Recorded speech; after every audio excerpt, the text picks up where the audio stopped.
আসসালামু আলাইকুম, শুভেচ্ছা সহ সবাইকে আমন্ত্রণ জানাচ্ছি চ্যানেল আই সংবাদে। সংবাদ কক্ষ থেকে আপনাদের সাথে আছি আমি আনিকা জাহিন। বিস্তারিত সংবাদের শুরুতেই জানিয়ে দিচ্ছি ফ্রেশ আটা ময়দা সুজি সংবাদ শিরোনামগুলো। বাংলাদেশ থেকে আমদানি করা পণ্যে যুক্তরাষ্ট্রের 20% পাল্টা শুল্ক নির্ধারণ, আগের থেকে 15% কমিয়ে হোয়াইট হাউসের ঘোষণা।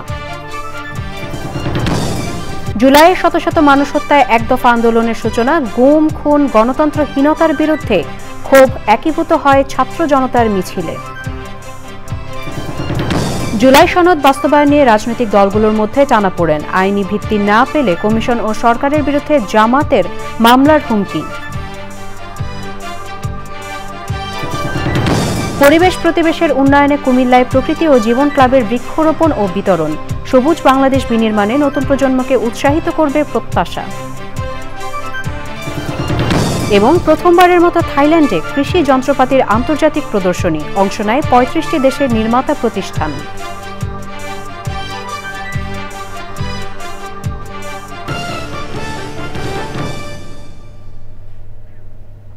সংবাদ শিরোনামগুলো জানাচ্ছিলাম। এখনকার এই সংবাদ আয়োজন একই সঙ্গে চ্যানেলের ইউটিউব চ্যানেল এবং চ্যানেলের ওটিটি প্ল্যাটফর্ম আইস্ক্রিনে লাইভ স্ট্রিম হচ্ছে।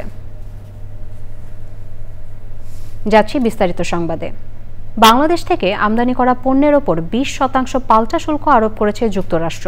শুল্ক নিয়ে হোয়াইট হাউসের এক ঘোষণায় এই হার উল্লেখ করা হয়েছে। তালিকায় বাংলাদেশ ছাড়াও রয়েছে কয়েক ডজন দেশের শুল্কের হার। জাতীয় নিরাপত্তা উপদেষ্টা ও বাণিজ্য প্রতিনিধি দলের প্রধান আলোচক ডক্টর খলিলুর রহমান এক বিবৃতিতে বলেছেন, বাংলাদেশ 35% পাল্টা শুল্ক এড়াতে পেরেছে। এটি তৈরি পোশাক খাতের জন্য সুখবর। বাংলাদেশ শুধু বৈশ্বিক প্রতিযোগিতামূলক অবস্থানই ধরে রাখেনি, বরং বিশ্বের বৃহত্তম ভোক্তা বাজারে প্রবেশের নতুন সুযোগও সৃষ্টি করেছে। দক্ষিণ এশিয়ার দেশগুলোর মধ্যে পাকিস্তানের উপর 19%, আফগানিস্তানে 15%, ভারতে 25%, মিয়ানমারে 40% এবং শ্রীলঙ্কার উপর 20% শুল্ক আরোপ করেছে ওয়াশিংটন। গত 2রা এপ্রিল বিশ্বের বিভিন্ন দেশের উপর উচ্চ হারে পাল্টা শুল্ক আরোপ করেন মার্কিন প্রেসিডেন্ট ডোনাল্ড ট্রাম্প। বাংলাদেশের উপর প্রথমে 37% শুল্ক আরোপ করে যুক্তরাষ্ট্র। তবে 8ই জুলাই বাংলাদেশের প্রধান উপদেষ্টা ডক্টর মোহাম্মদ ইউনূসকে চিঠি দিয়ে পাল্টা শুল্ক 2% কমিয়ে 35% করার কথা জানান ডোনাল্ড ট্রাম্প। 9 জুলাই সময়সীমা পার হলেও শুল্ক কার্যকর না করে আলোচনার জন্য যুক্তরাষ্ট্রের সঙ্গে বিভিন্ন দেশকে সুযোগ দেয় ওয়াশিংটন। শুল্ক কমাতে যুক্তরাষ্ট্রের বাণিজ্য প্রতিনিধিদের সঙ্গে টানা 3 দিন আলোচনা করেন বাংলাদেশের প্রতিনিধি দলের সদস্যরা। এরপর এলো শুল্ক কমার এই ঘোষণা। এবারে ছাত্র জনতার অভ্যুত্থানের 1 বছর।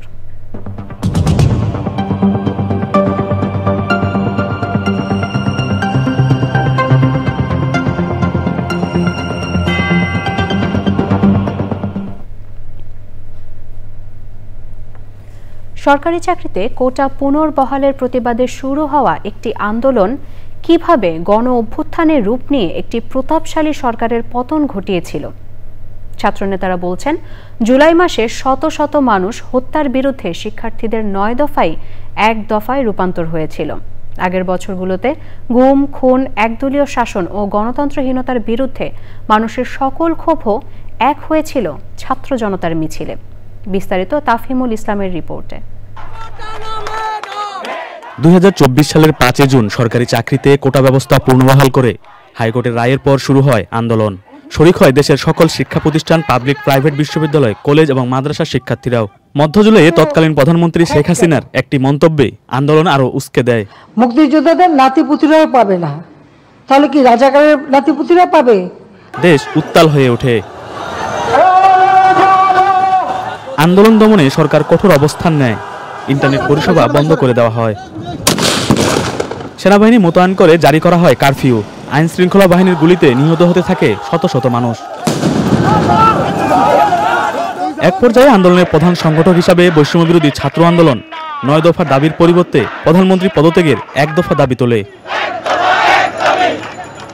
সে সময়ের ছাত্র সমন্বয়করা বলছেন, এটাই ছিল জন আকাঙ্ক্ষা। আমাদের জনগণের কালেক্টিভ মনের যে কথাগুলো সেটা আসলে 9টা দফা আকারে উঠে আসছে। এইটা ছিল সবথেকে গুরুত্বপূর্ণ।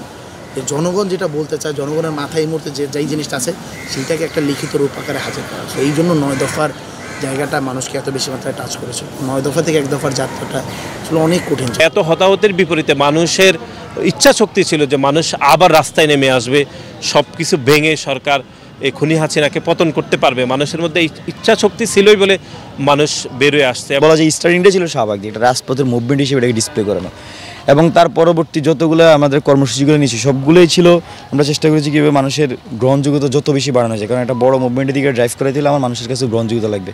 1 দফা দাবির বড় কারণ ছিল আগের 16 বছর আওয়ামী লীগ সরকারের সীমাহীন দমন ও নিপীড়ন। 16 বছরের মানুষের উপরে যে জুলুম, নির্যাতন, নিপীড়ন, সেটা কিন্তু একটা সম্মিলিত ক্ষোভ ছিল। সম্মিলিত ক্ষোভের কিন্তু বহিঃপ্রকাশও কিন্তু আমরা জুলাই আন্দোলনে দেখতে পেয়েছি, এবং তাদেরও কিন্তু একটা প্রত্যাশার জায়গা ছিল। বিপ্লব ছিল এদেশের আপামর ছাত্র জনতার স্বতঃস্ফূর্ত ক্ষোভের বিস্ফোরণ। গত 16 বছরে আমরা সবাই মজলুম ছিলাম, তো আমরা জালেম হাসিনার বিরুদ্ধে 16 বছর ধরে লড়াই করেছি। ছাত্র গণ অভ্যুত্থানের নেতারা বলছেন, জুলাই আন্দোলনের মাধ্যমে এই বার্তা দেওয়া হয়েছে যে ভবিষ্যতে কোনো সরকার যেন এমন স্বৈরাচারী হওয়ার চেষ্টা না করে। তাফিমুল ইসলাম, চ্যানেল আই, ঢাকা। এবারে অন্যান্য সংবাদ। জুলাই সনদ বাস্তবায়ন নিয়ে রাজনৈতিক দলগুলোর মধ্যে টানাপোড়েন চলছে। জামাতে ইসলামী বলেছে, আইনগত ভিত্তি না পেলে কমিশন ও সরকারের বিরুদ্ধে তারা মামলা করবে। বিদ্যমান সংবিধানে রাষ্ট্র পরিচালনার 4 মূলনীতিকে ভাষার মারপ্যাচে পাশ কাটানোর অভিযোগে জাতীয় ঐকমত্য কমিশনের মূলনীতির আলোচনা বর্জন করে বাম দলগুলো। বিএনপি বলেছে, জুলাই সনদের বাস্তবায়ন নিয়ে কেউ যদি সন্দেহ প্রকাশ করে তাহলে গ্যাজেট আকারে প্রকাশ করতে পারে সরকার। জানাতুল বাকিয়া কেকার রিপোর্ট। জাতীয় ঐকমত্য কমিশনের সাথে রাজনৈতিক দলগুলোর শেষ দিনের বৈঠক। শুরুতেই সাংবিধানিক ও সংবিধিবদ্ধ প্রতিষ্ঠানের নিয়োগ ইস্যুতে কমিশনের প্রস্তাবের সাথে দ্বিমত করে নোট অব ডিসেন্ট দিয়েছে বিএনপি সহ সমমনা 5টি জোট। কি করবে নেপাল, এগুলো আজকে যদি আমরা সরকারকে সাজেস্ট করতে যাই, এটা পার্লামেন্টের সিদ্ধান্ত হবে, তো সেই জায়গা থেকে ব্যতিক্রম হওয়ার সম্ভাবনাও থাকে। আইনি ভিত্তি না দিলে জুলাই সনদে স্বাক্ষর করবে না জামাতে ইসলামী। এনসিপিও একই মত জানায়। কমিশনের কাছে উদাত্ত কণ্ঠে আহ্বান জানাবো যে বাস্তবায়নের পথটাই সবথেকে গুরুত্বপূর্ণ বিষয়। বাস্তবায়নের বিষয়টা নিয়ে যেন রাজনৈতিক দলগুলোর সঙ্গে খোলামেলা পদ্ধতিতে আলোচনা করা হয়।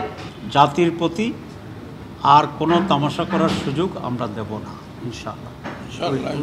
Will go to force this government to implement the reforms. রাষ্ট্র পরিচালনায় বিদ্যমান সংবিধানের 4 মূলনীতির ক্ষেত্রে কমিশন কথার মারপ্যাচে বিদ্যমান মূলনীতি ঝেড়ে ফেলার অভিযোগ এনে বাম দলগুলো সন্ধ্যায় আলোচনা বর্জন করে। এই যে বিদ্যমান রাষ্ট্রীয় 4 মূলনীতি, এইটা বাদ দিয়ে অন্য কিছু এখানে প্রতিস্থাপন করা, মুক্তিযুদ্ধের যে প্রকৃত চেতনা এবং 71-এর যে যুদ্ধ শহীদদের প্রতি সেটা অবমাননা, সেটাকে আড়াল করতে চায়। বিএনপি বলছে, রাষ্ট্রের মূলনীতি যাই প্রস্তাব করা হোক তা বাস্তবায়ন করবে আগামী সংসদ। মূলনীতি, রাষ্ট্র পরিচালনার মূলনীতি যাহাই নির্ধারণ হোক না কেন, সেটা জাতীয় সংসদে গৃহীত হবে। যাহাই নির্ধারিত হোক, তার সাথে এই ঐকমত্য কমিশনের যে লাইনটা তারা সুপারিশ করেছে তার সাথে আমরা জনগণের সার্বভৌম ইচ্ছার প্রতিফলনের উপরে কোনো আইনি ভিত্তি নেই। আলোচনা শেষে কমিশনের সহসভাপতি জানান, আগামী কয়েকদিনে জাতীয় সনদের পূর্ণাঙ্গ রূপ দেওয়ার কাজ করবে কমিশন।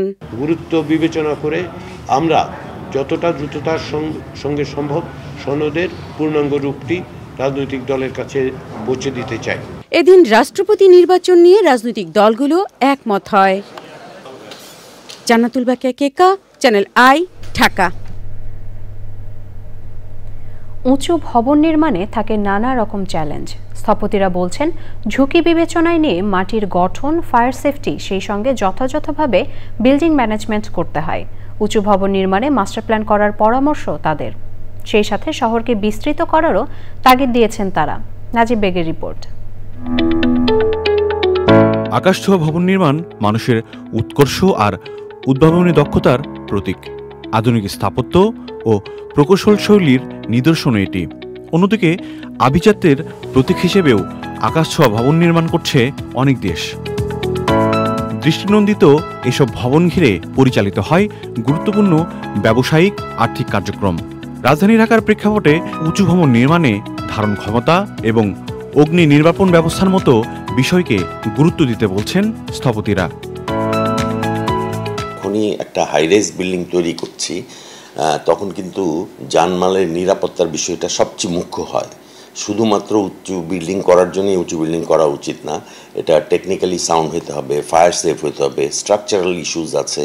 আমরা ভূমিকম্প প্রবণ এলাকায় থাকি, পাত্রের ক্ষমতা হচ্ছে, পাত্র হচ্ছে আমার জমি, সেই ক্ষমতা অনুযায়ী আমি পারি কিনা সেটার সঙ্গে অনেক রকমের ইম্প্যাক্ট অ্যানালাইসিস করতে হয়। একটা হচ্ছে এনভায়রনমেন্টাল ইম্প্যাক্ট অ্যানালাইসিস তো আছে, ট্রাফিকের একটা বিরাট ইস্যু তৈরি হয়ে যাচ্ছে। উঁচু ভবন নির্মাণে দীর্ঘমেয়াদী পরিকল্পনাকেও জোর দিচ্ছেন তারা।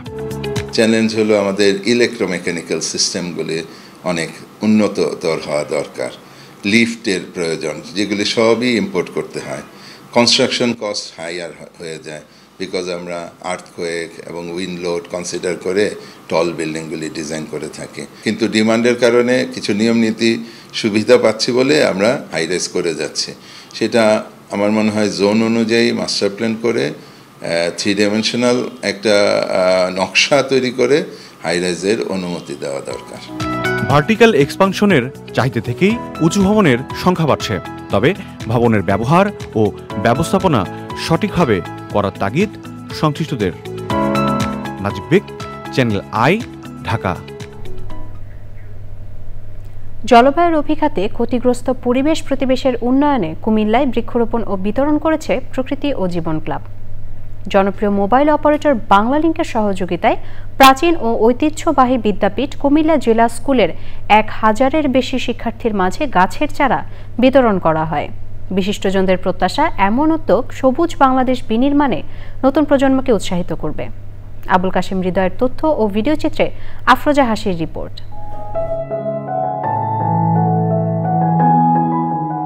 প্রকৃতি বিনাশী উন্নয়ন, অপরিকল্পিত নগরায়ন আর বন ধ্বংস সহ অপরিণামদর্শী নানা কর্মকাণ্ডে বিপর্যস্ত প্রাণ প্রকৃতি। পরিস্থিতির উন্নয়নে সবুজে সাজাই বাংলাদেশ স্লোগানে সারা দেশের মতো কুমিল্লায়ও ব্যাপক হারে বৃক্ষরোপণ করছে প্রকৃতি ও জীবন ক্লাব। সবুজে সাজাই বাংলাদেশ এই প্রতিপাদ্যে কুমিল্লায় বৃক্ষরোপণ কর্মসূচি পালন করেছে প্রকৃতি জীবন ক্লাব। যে কুমিল্লা কিন্তু সমবায়ের জন্য একটা বিখ্যাত জায়গা, সমবায়ের মাধ্যমে কিন্তু এখানে অনেক কর্মকাণ্ড হয়েছে, কিন্তু তারপরেও বৃক্ষ যেভাবে নিধন হচ্ছে, বৃক্ষ যেভাবে হারিয়ে যাচ্ছে এই সবুজ কুমিল্লার থেকে, সেই কুমিল্লাকে যদি ভালো রাখতে চাই আমরা এবং একে সবুজে ছেয়ে ফেলতে চাই, বৃক্ষরোপণ কিন্তু আরও জোরসোরে করতে হবে। বৃক্ষের বিকল্প নেই, কারণ এই বৃক্ষ আমাদের ফল দিচ্ছে, ফুল দিচ্ছে, কাঠ দিচ্ছে, যার কারণে ধর্মীয় গ্রন্থেও কিন্তু এই বৃক্ষকে রক্ষা করার কথা বলা হয়েছে এবং বৃক্ষের যত্ন নিতে বলা হয়েছে। আসুন আমরা সবাই মিলে হাতে হাত মিলিয়ে এই বৃক্ষরোপণ এই বর্ষায় একসাথে এগিয়ে নিয়ে যাই। বাংলালিংকের সহযোগিতায় ফলদ, বনজ ও ওষুধি সহ বিভিন্ন প্রজাতির গাছের চারা পেয়ে উচ্ছ্বসিত শিক্ষার্থীরা। চারা নিয়ে আমি আমার বাড়িতে লাগাবো। গাছ লাগান, পরিবেশ বাঁচান। যদি গাছ যদি না থাকে তাহলে আমরা বাঁচতে পারবো না। চ্যানেল আই কর্তৃক আজকের এই দিনে যে আয়োজনটা হয়েছে, নিঃসন্দেহে সেটা অত্যন্ত প্রশংসনীয়। খুবই ভালো উদ্যোগ, সবারই এগিয়ে আসা উচিত এরকম একটা উদ্যোগকে, যে সবুজ বাংলাদেশ গড়ি, সবুজে সাজাই বাংলাদেশকে। পরিবেশ বান্ধব ও যুগোপযোগী কর্মসূচির প্রশংসা করেন বিশিষ্টজনেরা। সারা বছর ব্যাপী আমরা গাছ লাগানোর চেষ্টা করতে হবে আমাদেরকে। পরিবেশের ভারসাম্য রক্ষার্থে আমাদের বৃক্ষরোপণের কোনো বিকল্প নেই। এই গাছকে লাগিয়ে আমরা দূরে সরে যাব না, এটাকে যত্ন করব, এটাকে পরিচর্যা করব বড় না হওয়া পর্যন্ত। আমি গাছ আমার প্রতি যত্নশীল হন,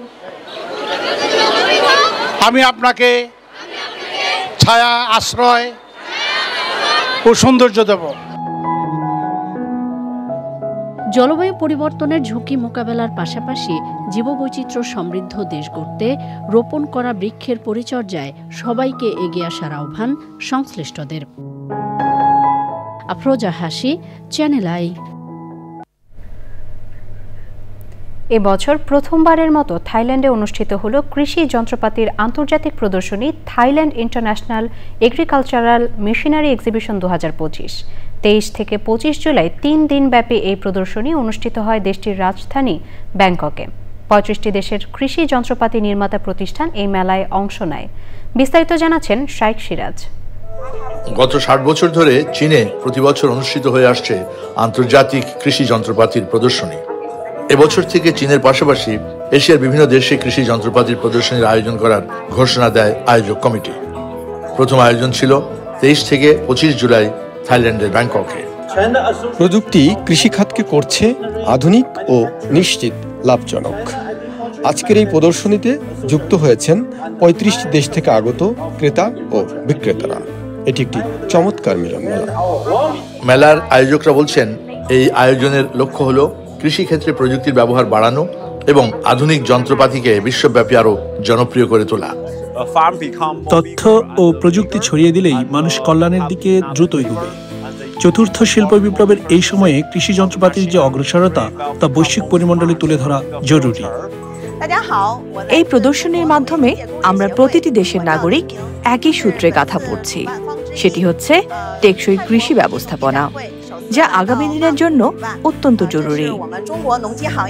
চীন, Thailand, Bharat, Russia, Italy, France, Japan, Indonesia সহ বিশ্বের 35টি দেশের অংশগ্রহণকারীরা এই মেলায় অংশ নিয়েছেন। আমরা এখান থেকে কিন্তু বিভিন্ন দেশের কৃষি যন্ত্রপাতি ও কৃষি জ্ঞান সম্পর্কে ধারণা পাচ্ছি, যা সামগ্রিক বিশ্ব কৃষির জন্য একটা ইতিবাচক দিক। এই ধরনের আয়োজন থেকে আমরা আসলে মানুষের চাহিদা সম্পর্কে ধারণা পাই, নতুন নতুন যন্ত্র তৈরির ক্ষেত্রে অনুপ্রেরণা আসে। এই এক্সিবিশনে আমরা যেটা দেখলাম যে এগ্রিকালচার ট্র্যাক্টরের পাশাপাশি স্মল এগ্রিকালচারাল মেশিনারিজ বা ইকুইপমেন্টস রয়েছে, যেগুলো বর্তমান আমাদের বাংলাদেশে অত্যন্ত অত্যন্ত আবশ্যক। উল্লেখ্য, আগামী অক্টোবরে চীনের উহান শহরে অনুষ্ঠিত হবে এশিয়ার সবচেয়ে বড় আয়োজন China international agriculture machinery exhibition 2025। Shaikh Siraj, channel I. দর্শক, সংবাদের এই পর্যায়ে নিয়ে নিচ্ছে একটি বিরতি। বিরতির পর থাকছে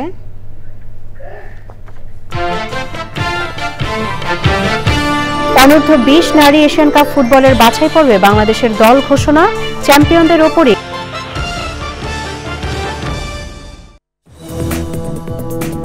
দর্শক, বিরতির পর স্বাগত আরও একবার চ্যানেল আই সংবাদ। শুধু সরকারি উদ্যোগে মানব পাচার রোধ করা সম্ভব নয় জানিয়ে বক্তারা বলেছেন, এজন্য প্রয়োজন সমাজের সব স্তরের মানুষের সক্রিয় অংশগ্রহণ।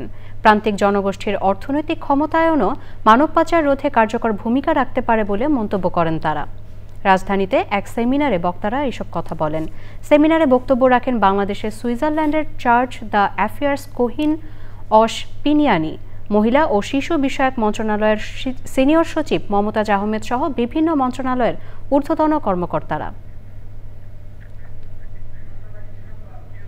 এবারে নিটল টাটার কৃষি সংবাদ।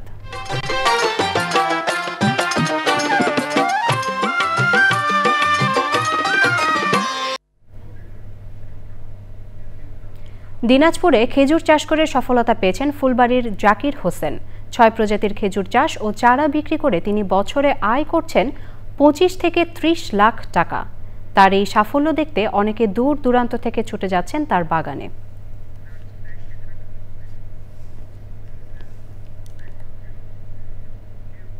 এবারে প্রকৃতি সংবাদ।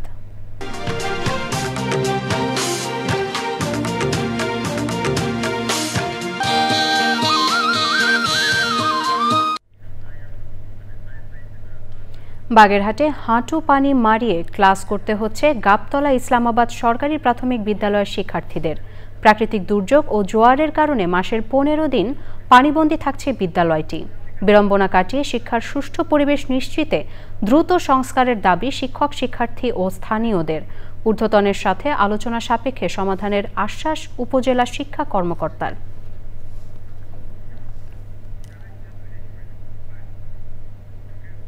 এবারে খেলার খবর।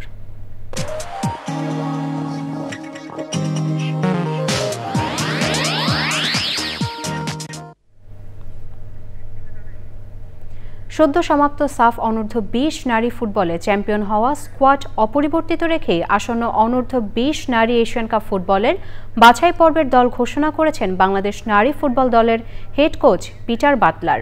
চ্যাম্পিয়নদের উপরই আস্থা ইংলিশ কোচের, তাই এই স্কোয়াডটি অপরিবর্তিত রেখেই 2রা আগস্ট বাছাই পর্ব খেলতে লাওস যাবে বাংলাদেশ নারী যুব দল। 23 সদস্যের দলটিকে নেতৃত্ব দেবেন ডিফেন্ডার আফিদা খন্দকার।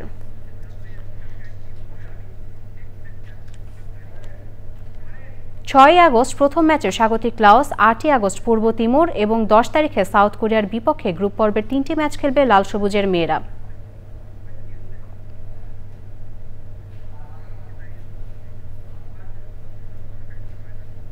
সবশেষে ফ্রেশ আটা ময়দা সুজি সংবাদ শিরোনামগুলো জানিয়ে দিচ্ছি আরও একবার।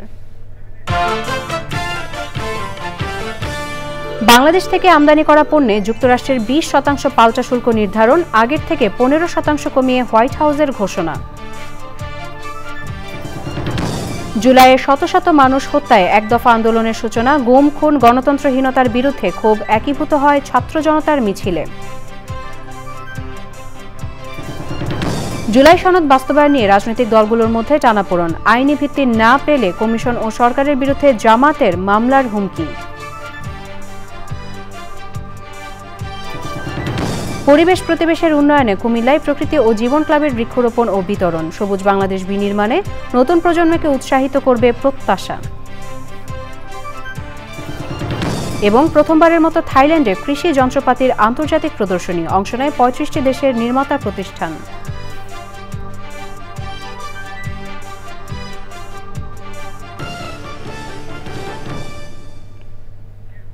দর্শক, চ্যানেল আই সর্বশেষ সংবাদ জানতে ভিজিট করুন channelionline.com-এ। যুক্ত থাকুন আমাদের সোশ্যাল মিডিয়া প্ল্যাটফর্মগুলোর সাথে। এতক্ষণ সাথে থাকার জন্য সবাইকে অসংখ্য ধন্যবাদ।